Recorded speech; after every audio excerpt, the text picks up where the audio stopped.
2007 Buick LaCrosse. It's got the 3.8 engine, I believe. A couple issues with this one. I'll show you here. We did a full system scan. So here's our topology, or you can go to list. We'll just go to list. So for the EBCM, left front wheel speed sensor circuit malfunction, wheel speed sensor frequency error. That's why I got that wire or tire off right now. And in the engine computer, we got secondary air injection system, incorrect airflow detected, secondary air injection system, pressure sensor circuit. So customer complaint is his ABS lights on and his traction control lights on, which I believe is with this left front wheel speed sensor circuit.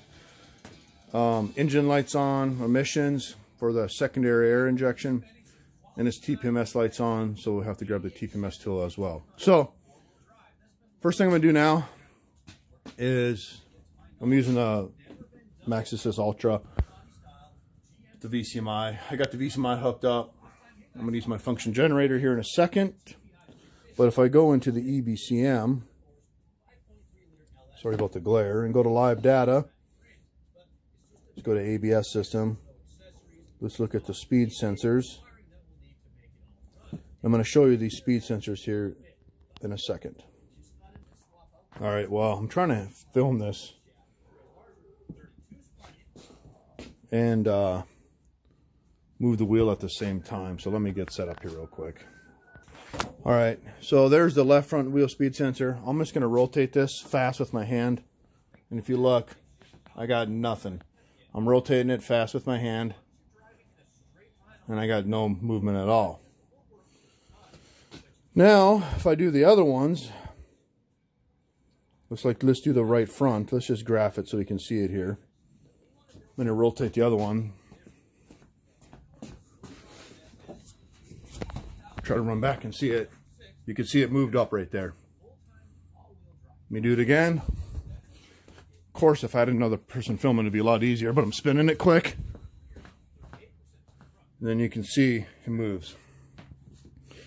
So that what we got to do next, is it the wheel bearing assembly with the speed sensor, or is it the wiring? I think it's the wiring, because if you look in there, the wiring looks pretty beat up, like somebody did a repair in the past. What we're going to do next, set up our function generator and send a signal in it and go from there. All right, so what I'm going to do now is go to my waveform generator, split screen, and I have it on a triangle wave. We'll just pick, I don't know, 300 hertz, 5 volt peak to peak, 50% duty cycle. Hit play here, and we should be reading miles per hour, but we're not. And what I'm doing is I have my black lead to ground and my red lead for my function generator to this blue, light blue wire. This is the harness, but you can see it's been repaired here. This is the harness that goes into the EBCM, or electronic brake control module. This is the other side of the harness here, which is going into the wheel bearing speed sensor. Well, I'm on the light blue one with my positive, because if you look at service data wiring diagram, left front, this thing focuses, left front speed sensor, light blue is your signal wire for your EBCM. The other one, your low reference, is essentially your ground, and it's got a shield on it, right? Well, I'm just using a chassis ground, but I got nothing. And if I change this frequency up and down, it never changes. What I'm going to do now, because we're probed into the front of this connector. We're probed into this connector in the front with a breakout pin. We're going to probe back here and check it. If we got signal back here, then we know it's in here or in the connector. All right, so same ground, chassis ground. Now I'm probe back here. Normally I wouldn't do a piercing probe, but I'm going to have to replace this. The reason is, if I look closer here, it focuses on this signal wire. God, right there. You can see it's broken right at the connector, which is pretty common on the Chevys.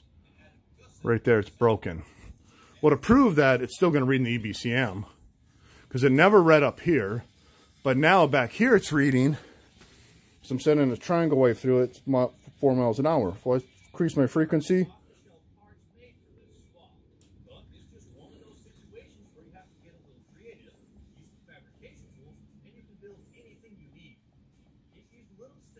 changing it miles per hour there. Increase and decrease my frequency. So yeah, decrease, increase.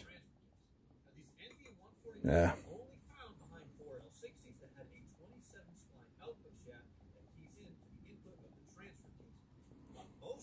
Anyways, it's reading there. So that proves that that wire integrity back here is good, but up here it's bad because we've seen the brake. So more than likely, which we know, that this wheel bearing and speed sensor is good. So we got to get a new connector and splice it in. One more thing, I'm using the other lead here. Instead of chassis ground, I can use it to yellow. That's the little reference to ground. That proves that that wire is good because we're reading there miles per hour with this triangle wave. So either way, we got to replace that connector, and that'll fix the ABS light and the traction control light. All right, what we're going to do now is we're going to address the engine codes, the emissions codes, P0411, P2430, secondary air injection incorrect airflow detected, and secondary air injection system pressure sensor circuit. We'll pull up active test, secondary air injection, got an air pump, you can actuate the relay, and you got a solenoid relay. Well, if you look at schematics here,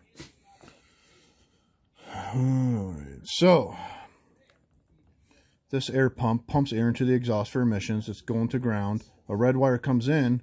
Once this solenoid actuates, this air pump relay, I turn the solenoid on. It'll, the computer, the PCM grounds it. Computer grounds this control side of the relay. Fuse power goes through, sucks this over. I check this fuse, power comes through and turns the motor on. Then the other side, the solenoid side, same thing, computer grounds it. 12 volts comes in, grounds this, actuates this solenoid secondary air injection control solenoid valve pressure sensor bank 2 for the NU6. That's the RPO code, which is this car has. So if I turn this on, pump relay,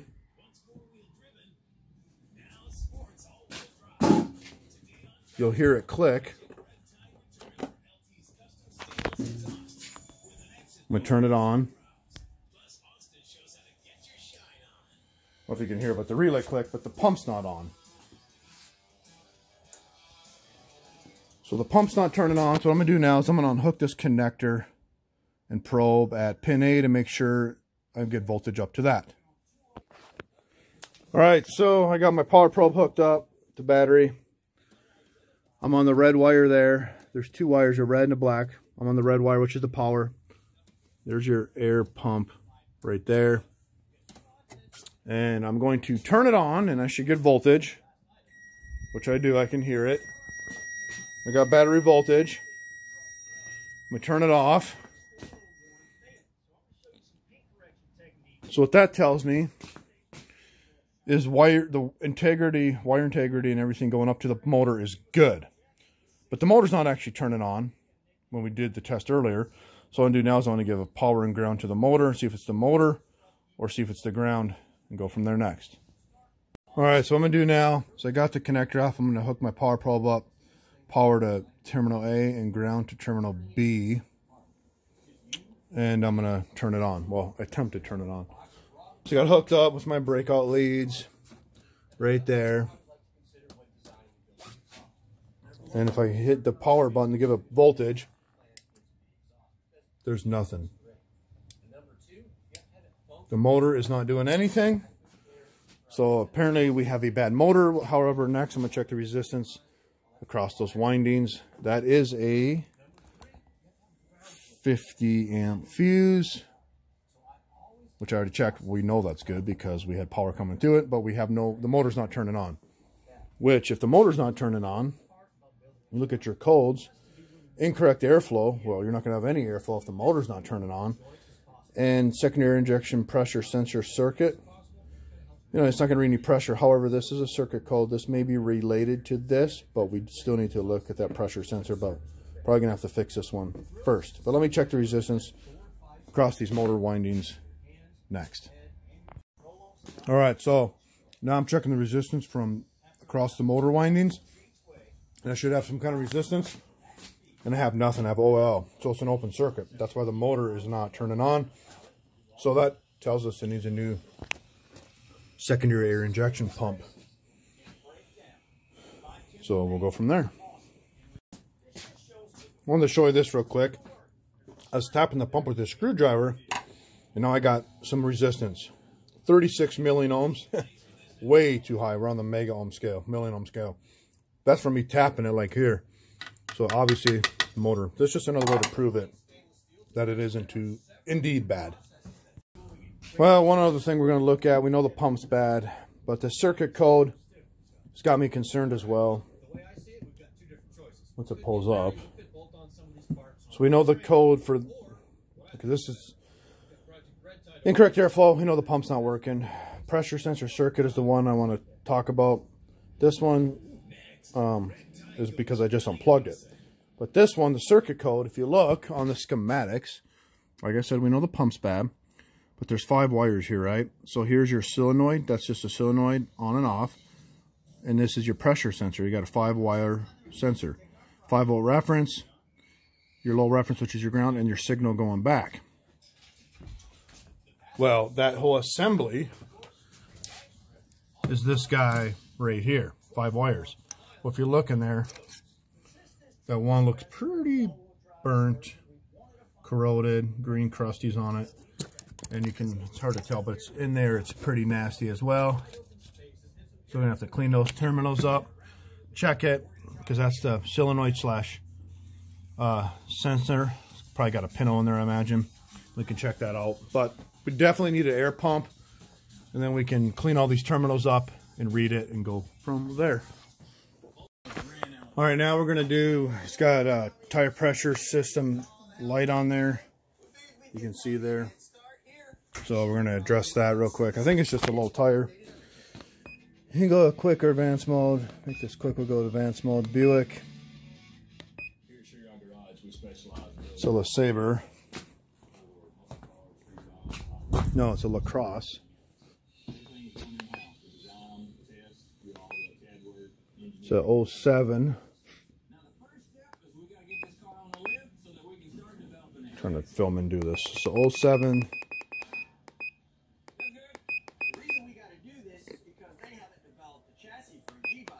315 megahertz. So we're going to go to Tpms Diagnose. Let's scan them real quick. Make sure they all read. That one read. Let's read this one.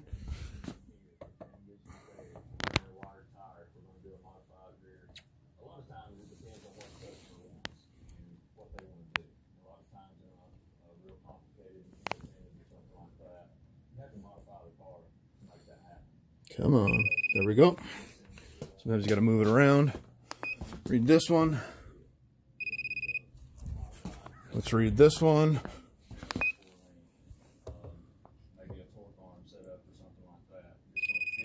There we go. So please turn the OBD cable and turn the ignition on. Let's do that next. I noticed the left rear looked low. All right, we connected it. Keys on. We're going to hit yes. It's a bad glare. It's communicating with it. Trying to get this thing to, there we go. It's reading the sensor IDs, reading DTCs. Successful. Yeah, look at the left rear, 18.3 PSI. It's pretty low compared to the other ones. No DTCs. However, they are red.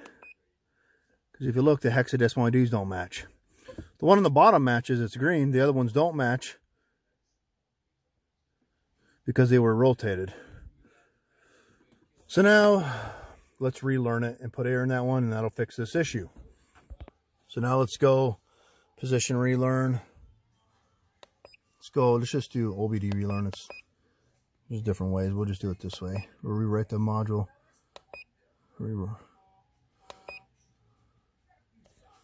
All right, let me go do this again.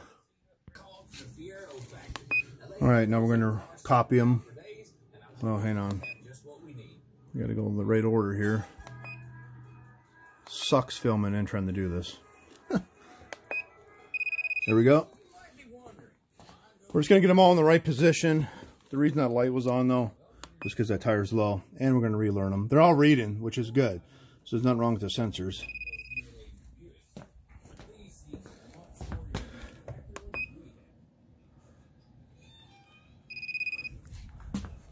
And you can do, there's different ways. On this one, you can do 3 different methods of relearning. We're just going to write it into the ECU with the scan tool. It should tell us to connect it to the vehicle. Let me do that next. Already got key on. I'm going to hit yes. Now it's going to write and flash the ECU with the new hexadecimals.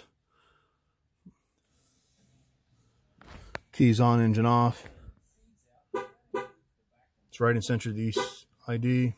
You can hear it honking a horn.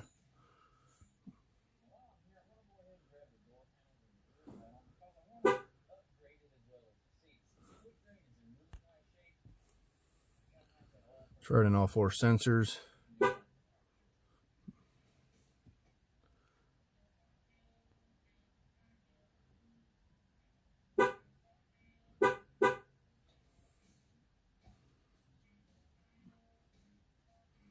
Come on.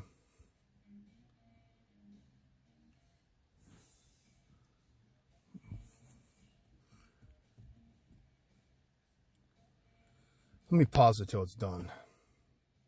Well, it's done. So right ID successful. So hit OK.